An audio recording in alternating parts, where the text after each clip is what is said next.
Kyle Klingman with Track Wrestling. We're going to Malvern, PA for none other than Malvern Prep and head wrestling coach Nathan Lautar. How are you, Nathan?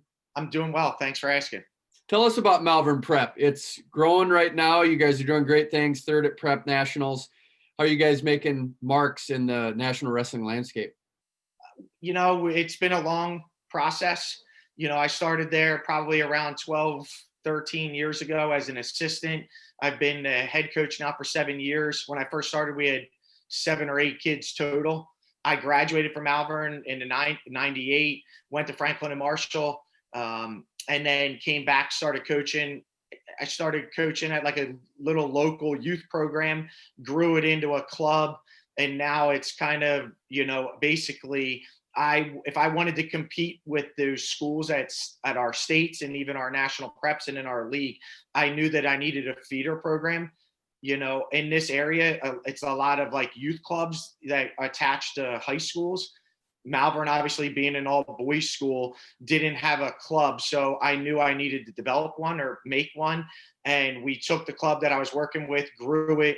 I've had some great help over the years from a lot of really good parents that have helped me grow this program in from 30, 40 kids in the club to now, a well-oiled machine of 100 plus kids in a club that we are using to get kids into the 6th, 7th, and 8th grade. And then they move obviously right up into the high school. We've done well. Our administration's really backed us into this. Our facilities are unbelievable. And I've tried to create that culture over the years to what you can see now, that like family, brotherhood, everybody has grown up wrestling each other since they were 7, 8 years old. If you look at my team right now, every single one of those kids wrestled with each other when they started at 7, 8, literally 7 or 8 years old. Tell us about your club, because it's been pretty important with this lockdown. You haven't been at the Malvern Prep campus since March. And your club's really filling a void right now, isn't it? It is. I mean, right now we're obviously shut down to some extent with like the whole lockdowns until January 4th. I'm fortunate that we have a facility off campus, that our club is independent from the school. So we were able to at least hold practices for everybody in the area over the quarantine when we were allowed to, and following the guidelines by USA Wrestling and, our township and county guidelines in the school. Even though we are separate from the school, we're still combined. My club is not for a profit. Like, unlike most clubs out there, all the money that I bring in from my club is donated back to the school. All the events that I run, my duels, we run a duels usually every year in November. We run 2 of them, like a 6th grade and under and a 8th grade and under. All that money that we bring in is not paying for in our pockets. Like, I donate. Right now, we're at probably $75,000 to $80,000 a year goes back to Malvern Prep to help kids that are in need to come to Malvern. Tell us about what you do professionally, because you aren't on the campus for teaching. You have another profession. How do you work those together so you can be effective in both? So I've always owned my own company until recently. It was easier when I owned my own company. I was basically self-employed, so I could take off when I needed to, come home and work. I mean, there is a balance. I'm working for a big company, a national title company. And so it's a little bit more tricky with the schedules. The good thing is trying to find that balance. I think there's got to be a balance between work and passions. And, right now being able to take my computer and work while I'm at practice or in between practices. We were about to get started. Our official practices were about to start when this new mandate came out, and we had to shut everything down. So right now the kids are not practicing. They're not coming even to the club. So our club is not practicing with the high school right now. This is all kind of new. It just happened Friday. So we're trying to find some options of what we can, what we can't do. I can tell you right now, I am not involved in running any high school clubs just because of the state mandates that are out there. To be a good college team right now, especially at the D1 level, you got to recruit Pennsylvania. What are you guys doing that's so good? I think, these kids are coachable. I think that's super important. They're very, they come from really good families. They are great kids with a good attitude. I think they're good all around athletes. You know, I tell kids when they're looking at Malvern, like, I don't want you to be just an army of wrestlers. I want them to be all around good kids. I think culture is beyond important. So if you create that, I think that's what even the college coaches are looking for. They're looking for kids that are coming from good programs, have good coaches. You know, I'm fortunate to have one of the best coaching staffs in my mind in the country. I mean, if you look at who we have, you know, Rick Durso is one of my assistant coaches who you've seen on that senior level competing with that Penn RTC. Also graduated from Franklin and Marshall. You know, we have Nate Wachner. He went to Penn State. Wrestled, was a 4-time NCAA qualifier. Mason Coley wrestled out at Pitt Johnstown. I've got guys that are coming in that graduated from different colleges all over the country. You know, just good coaches help these kids prepare them for that grind when they get to college. And I think, you know, they know what these kids, even the kids that may not be a starter right away, they know that those kids like Sem and Blair, those backups are just as tough because they're wrestling the best kids in the country every single day. Is that the goal? Beat Sem and Blair for you? You know, I mean, would it be nice? I think yes. I mean, obviously, I'd be an idiot to say no, I don't want to beat them. But, you know, realistically, it's kind of comparing apples to somewhat oranges because they're boarding schools, right? So they have the ability to bring kids in from all over the country. Mine is not a boarding school. So everybody has to live within, you know, at least a 30 some mile radius. You know, I've had over the years, I'm fortunate to bring some kids in or families that have moved into the area. We have guys like Feldman that you see on our team now and Caden Rogers, and even like Jack Waymeyer and some of the other guys, they're traveling 45 minutes to an hour. Those families are making that commitment to get on a train or drive that hour to school and an hour home every day. With the club system so prevalent in Pennsylvania, do you view Young Guns and other clubs as competition? So, you know, I mean, I see what they're doing. I mean, we talk, you know, one of my assistant coach, Mason, is real good friends with one of the strip matters. They went to college together. They went to Pitt Johnstown, so they're close. So, I mean, is it competition? I mean, obviously they're competition, but I also think that, you know, there are a lot of clubs that pop up. They're popping up all over the place. You see that now, especially I think that club level is, you know, on a college level with the RTCs. You see it more and more in the high school. You know, I'm always going to stick to what is about us. You know, we do what we've always done. We have good coaches. You know, we have good track record of producing good kids that are becoming even better, you know, individuals, whether they're wrestling or not wrestling. And I think parents and families see that. I know I hate to go back to that whole culture, but I think it's beyond important. And I think if you create good people, you get good results. What has Penn State done for the culture of the state of Pennsylvania? Winning championships, 8 out of the last 9. It has to raise the entire level of the state, I would think. I mean, it's obvious. I mean, you know, Cael's like my coaching idol. I'm sure like most people. I'm fortunate to have Michael Beards wrestling up there now. I've had another wrestler that wrestled on the team, that Brandon Meredith, that's their 125. He actually came through my club program. Another kid walked on for a couple years, Ben Tui. So I've had fortune to have a couple guys go through that program. Mike's obviously just getting started. I mean, that is what I think everybody should be looking for. They're innovative. Obviously now with the whole RTC program and, you know, even going on that social media, creating those duels, they're finding ways to make it possible and give their athletes the best opportunities. I mean, that's what I'm trying to do at Malvern. You know, if, you know, life gives you lemons, you got to make lemonade. I'm trying to create opportunities for these kids. I'm going to find a way to have a season, whether we're doing club, whether we're doing duels in season. If we have to travel, my school will support us. So, you know, I got to try and find any way I can to make it possible for our guys. I mean, Cael's in my mind, the greatest college coach out there. There's a lot of good college coaches, but when you see the level that he's producing and continually developing athletes, I think that's what's important. Take that a step further. What do you like about Cael, and what kind of things have you implemented that you've seen Cael do or had conversations with him about? You know, I just like the way that they're always looking to score. I think that's why I don't think he takes a guy, at least what I can tell, and try and mold them into a certain way. I think he gets guys and makes them better. That's what I've always tried to do. I never try and make a guy change their style when they come to us. Each one of my coaches has a different style. I think, I've learned a lot as a coach over the years. One of my mentors is Mike Rogers at Franklin and Marshall.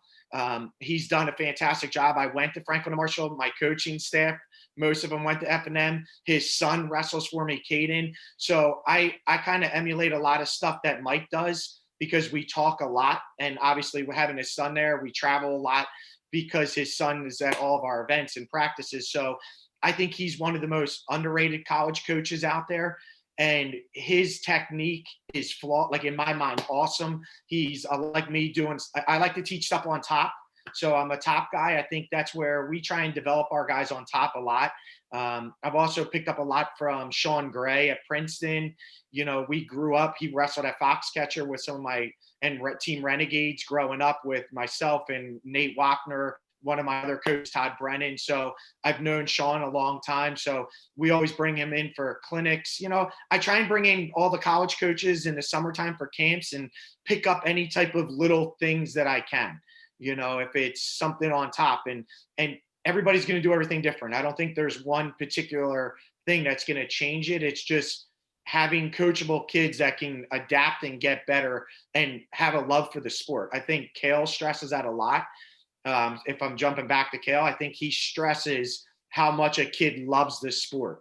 And when you ask a kid about wrestling, if he's passionate, he watches videos, he is doing the things when people aren't looking, he's not being told he has to go run. He's not being told he has to go lift. Those are the type of kids that develop programs and change programs. What was that like having Foxcatcher when you grew up? I wasn't there I was young when it kind of started. I can tell you my one memory was, walking in that gym and DuPont came in with like biker shorts and a blazer with like a singlet on, gave me a signed copy of his book, and I still have it. But it turned into Renegades. Renegades was run by Bruce Kennett and Dale Bonzel. Dale Bonzel is who him and my high school coach, who I kind of really developed my coaching style, or at least the techniques that I taught. I had Dale Bonzel coming in and coaching when I first started the club on a weekly, if not bi-weekly basis, coming in to help develop the kids. He was instrumental in that freestyle and in the club scene with Foxcatcher's Renegades in the whole southeastern PA. So I was involved with that club for years, obviously, and then went to Malvern. They ran that Renegades was obviously in Newtown Square, but then it was being run out of like Conestoga High School and a different couple, then moved to Haverford High School. But, we were lucky to have that in our backyards growing up. It kind of went away, but that's kind of what I wanted to develop, honestly, like an elite talent group of kids and club that I can recruit kids that then come to the high school. Do you ever scratch your head at how deep and rich Pennsylvania wrestling is? It's incredible. The passion that you see for wrestling is second to none. Literally, you don't see that type of passion, how much they love it all year round, going to practices, grinding it out. I think it's unparalleled to anywhere. It's incredible. Why do you think that is? Why PA? Because you have the D1 programs, it's high school wrestling, it's the tradition. Where do you think that stems from? I think it starts at the youth level. I think it does. Getting the kids out there young. I'm hoping, wrestling's not the easiest sport. So, it takes time. It's a long journey, not some quick thing. So, the kids that stick it out, that's why I think they're so passionate, because they're starting at 6, 7, they're working their tails off, getting all the way through high school. I think the history of the Allentown District 11, Western PA with the Whipple, it's incredible. It's literally second to none. And the kids just are embedded with it all growing up, then all through high school. Like you said, there's more colleges in PA that have wrestling than anywhere in the country. And you have the best coaching at those colleges. You're seeing at all the colleges and, Lock Havens, Edinburgh, the history they have, and, Pitt, Penn State, Penn. There's just some really great programs that are out there. when someone walks into your wrestling club for the first time, what are they going to see? Um, you're going to see a mix of a lot of kids. There's kids that love it. There's kids that are just, a little nervous and hesitant. And, sometimes it's sink or swim. You got to kind of jump in the pool and start to learn to swim right away. We aren't a novice club. So, if you come in a little leery, it's going to take a while to get used to sometimes that pressure, that push, but we've also adapted. Like I said before, we never had a novice. We just started a novice program.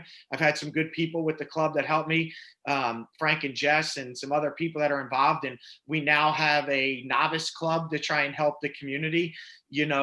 Originally, because of COVID, all of the local areas have shut down. So, we were like, all right, we need to start a novice club. Selfishly, I did it because I have a son who's 6. So I wanted to have somewhere for him to train, because our local place where I was taking him is shut down for until further notice. So we started a novice club. So now we're trying to develop kids on a novice level to then move them up into the club, and then the club to middle school to high school.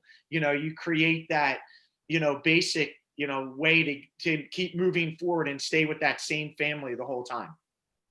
What's your process to stay current and up on the current trends?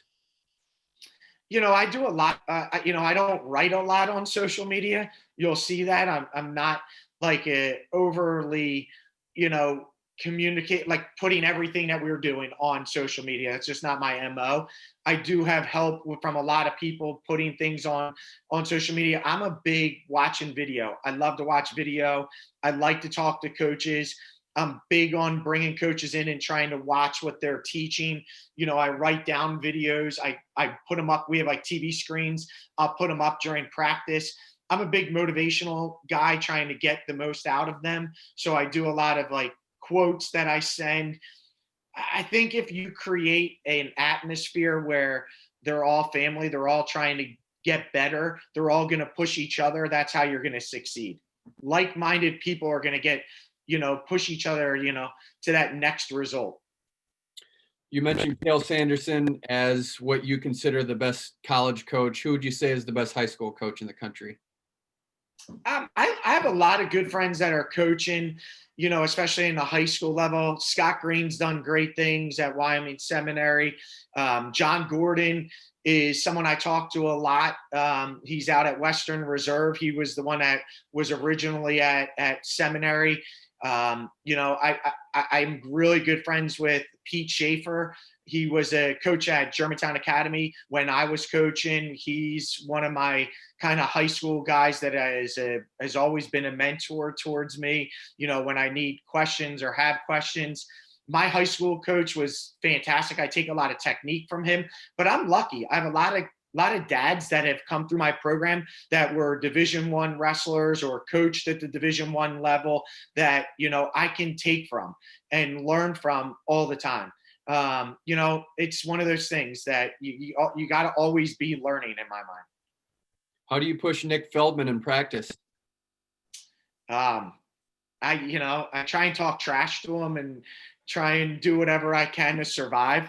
The good thing with us is, even through the years when we had Michael Beard and, we've had some really good upper weights for the last 6 or 7 years with Seth Janney, Rashawn Lucane, Michael Beard, Ryan Caroli.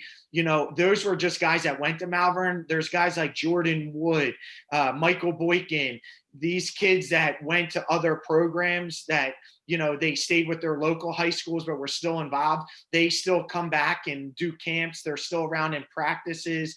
You got to find ways to bring it in. Richard Perry was real big a couple years ago. Richard was with the RTC. He would come out and always do clinics and really worked with my bigger guys a lot. Rick Durso, thank God we're fortunate, is still wrestling and on that scene. So he's able to push Nick a lot, Feldman, but so are the partners. That's why you're seeing Jack Waymeyer's ranked number 2 in the country right now. He gets they're practicing every day. Owen Vietmeyer, who's my 220, Cole Deary, our heavyweight, Caden Rogers, Andrew Connolly, Isaiah. My team right now is upper weights. They are pushing each other to the max. And I think, they're all competitive. I'm bringing in college guys when we can at the club.